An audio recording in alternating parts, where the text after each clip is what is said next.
Giornata a tutti dalla redazione di Teleradio Star. Siamo all'economia con i mercati che hanno apprezzato l'apertura del governo alle possibili correzioni della manovra evocate dal governo per scongiurare la procedura di infrazione dell'Unione Europea.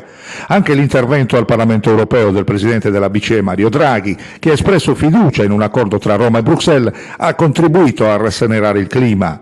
Il termometro dei mercati ha apprezzato con lo spread in calo a quota 290 e Piazza Affari, che è stata la migliore in Europa, con l'indice FTSE MIB a 2,77% in positivo. Intanto ieri sera il vertice a Palazzo Chigi tra il Premier Conte, i vice Premier Salvini e Di Maio e il Ministro Giovanni Tria. Sul tavolo i temi della manovra. Il governo intanto ieri ha inoltre posto la questione di fiducia anche alla Camera sul decreto sicurezza.